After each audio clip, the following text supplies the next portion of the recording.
going to try to make this somewhat quick and short because Grand Theft Auto 6's extended gameplay trailer is in just a few short hours, but I wanted to talk about some things in terms of not only Grand Theft Auto 6 characters and events I have noticed in the last day or two, but also covering how Rockstar splices things in to their trailers that's easy to miss but are important in ways that may not be immediately obvious. And who knows how that's going to impact this video, if at all. But I was going over the previous two trailers on top of the artwork we were given a month or so ago, and I wanted to speak about Raul Bautista. Out of all the characters and descriptions we're given about this game so far, I think I can somewhat piece together and see how each one of those people fit within the story and how they work with Lucia and Jason, because I see a lot of parallels between Grand Theft Auto 6, 4, 5, and Red Dead Redemption 2. That sounds stupid, but I mean in terms of characters. The description of Cal, for instance, in terms of Grand Theft Auto 4 immediately makes me think of Phil Bell. A little different though, because Phil was 100% accurate on the government actively spying on him and listening in on his conversations, but Ron from GTA 5, on the other hand, seems to be like that spitting image where those two are a little bit more on the deep end, believing in conspiracy theories and talking about aspects of the government and the world surrounding them that just makes them seem a little bit more outlandish. Maybe that's because, I spent so much time dissecting each one of these games, but out of all the characters and all the trailers given so far, Raul kept stealing my attention, and I'm going to say from what we've been given so far, he's without a doubt a centerpiece within this entire story. Maybe we won't see him as consistently as other side characters, but I think without him, much of the main events within the game's story won't be able to come to fruition. And of course, we're going to go over why. Regarding Raul specifically, my interest in him actually originates from this part of the second trailer Rockstar gave us. Hands above your head, now! You, stay! Now it's a split second that could possibly be tied to this scene here where Lucia is seen firing a grenade launcher out of a vehicle towards pursuing law enforcement, but out of everything originally, it was the mask that she was wearing that caught my attention. The only other person we're seeing wearing this exact mask besides Jason is, in fact, Raul. During his initial reveal in this artwork, he has that same exact mask around his neck, and in the background you could see basically Lucia and Jason, or I'm assuming that's Lucia and Jason, assuming a somewhat back-to-back firing position holding off law enforcement. The tracing of that mask then had me go back and rewatch that trailer, which if you zoom in at the two men Lucia is holding at gunpoint, you can see they're actually robbing a national bank. It's a little difficult to see the entire name considering a security lockdown was triggered, thus locking out access and possibly leading to police presence witnessed in the scene with Raul, Jason, and Lucia.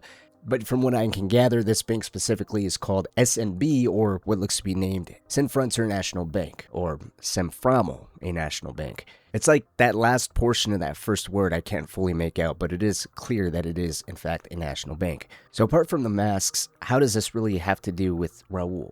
Well, by Rockstar's own description, he is a confident, charming, and cunning seasoned bank robber who is always on the look for fresh talent who are ready to take the biggest risks in exchange for the largest rewards. He's also described as a professional who easily adapts, but has a real reckless side that raises the stakes each and every single time he goes out to commit another score. Eventually, his crew will have to double down or pull their chips from the table. He's then also followed by what I believe is either a quote reflecting his philosophy and the worldview, which reads, "Life is full of surprises, my friend. I think we'd all be wise to remember that." Isolated on its own, I think it's a nice introduction to Raul, but when you then incorporate Lucia and Jason's own quotes and descriptions, as well as the trailers and what we see from the trailers, which is, apart from the various different environments of all over the state of Leonida, from Vice City, the port of Gellhorn, Ambrosia, the Leonida Keys, and so on, the main premise is, of course, on Jason and Lucia. Their relationship, and as their descriptions on Rockstar's website claim, Jason and Lucia are going to be forced to rely on each other more than ever before throughout this game's story. Because once a score they believed that was meant to be easy goes wrong, they apparently would find themselves in the middle of a criminal conspiracy stretching across the entire state of Leonida. Now, Lucia's own description supports the idea of her willing to take any chances she can to achieve the good life her mom has dreamed of since she was a little girl. But as her own character bio continues to state as well, she's tired of half-baked fantasies and fully prepared to take matters into her own hands. For Raul, that would be the perfect person that he's looking for. It says he's looking for people that are experienced, and he is a professional himself. So I would say that there's a slight asterisk to that, other than knowing Lucia was sent to prison for quote-unquote fighting for her family, which can mean literally, such as a fist fight, or figuratively, like fighting to mean doing whatever necessary to make ends meet. So it becomes a little bit of a gray area to concretely say one way or the other. So given her lack of, let's say, official background on bigger, more experienced jobs, and Jason's background on just drug running, it could be one of those scenarios where Lucia sees a real chance at something, has to prove she and Jason are capable of actually performing robberies and getting away with it. From there, they start working with Raul, or tired of what she's been doing, decides to return to a life of crime and gets Jason to go along with it. In the first trailer, I believe we can see that sequence of events. Beginning with Lucia finding herself in prison, Rockstar then zooms out by expanding on the world and everything going on within it, to then, towards the end of that trailer, focusing on Jason and Lucia, while Lucia says, "The only way we're going to get through this is by sticking together and being a team." Shots are then spliced into what I would say is one of their first robberies, provided in split sequences. We see them kick open the liquor store door, walk down the aisle after they've taken the cash, peeling off, and then driving by the responding police force. Apart from the money masks, the vehicle is confirmed to be the exact same as per the external color and the color of the seats. It's almost not too different from what was done with Red Dead Redemption 2's first trailer. With that one, we're given a bunch of shots of the world, NPCs going about their lives, and then hear Arthur say, "Listen to me. When the time comes, you gotta run and don't look back. This is over." That gave us our first time hearing and seeing Arthur, followed by a very quick shot of what looks to be Dutch, Arthur, Micah, Sadie, Javier, and Charles and Lenny, if I had to guess. Of course, we didn't know that at the time, and the exact people are less important than the main points of showing the world off and providing a partial look at the characters. Grand Theft Auto 6's first trailer has a much better blend of world and characters, but I also think it's different in the sense of world scale and overall secrecy.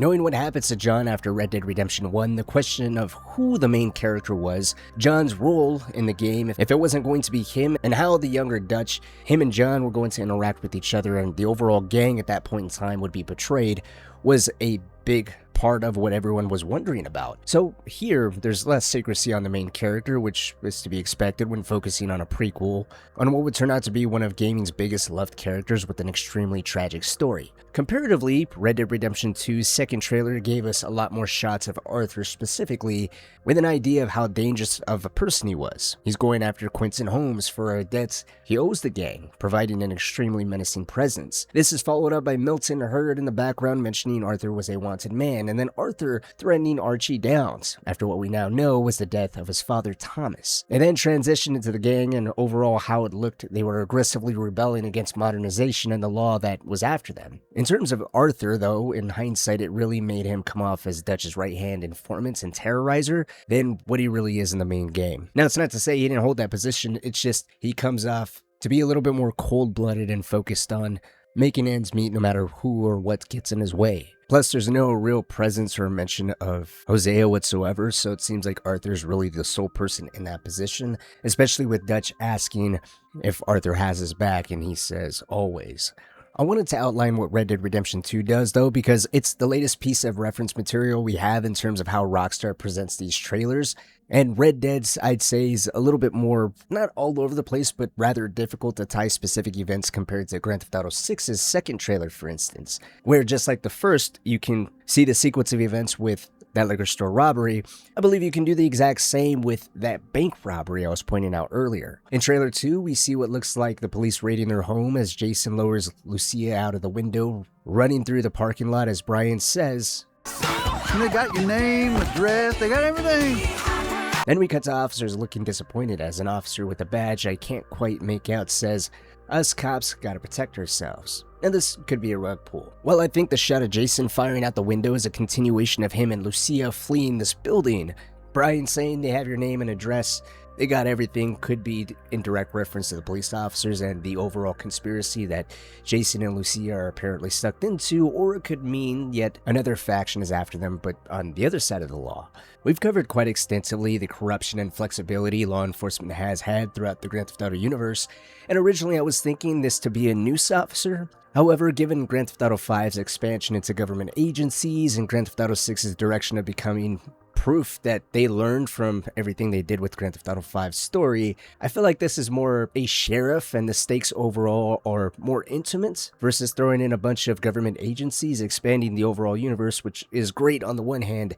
It does come to the detriment of the actual characters and completely finishing ideas that were just left on the table. Using Red Dead Redemption 2's trailers as references, to me, this officer also gives Andrew Milton vibes, where he may follow his job to the point of a fault, but still understanding that there are gray areas, whether that means he is corrupt and is main guy pulling all the strings, having a say over everything, or is willing to compromise, turn a blind eye to certain things provided you're willing to strike up some sort of deal that benefits you in the end, which kind of circles us back over to Raul. If this game is overtaking the entire state and it's as massive of a place that we have seen as of late, Raul's quotes really has me thinking that he may be the one to initiate a robbery that kicks off the main game's events, but later down the road, he's willing to either betray them in the sense of handing Jason and Lucia over to law enforcement, or even taking matters into his own hands and trying to kill them, get rid of any loose ends that he might have left. It's also worth pointing out that he's in fact on the game's box art, with that exact same robbery taking place captured perfectly within the art,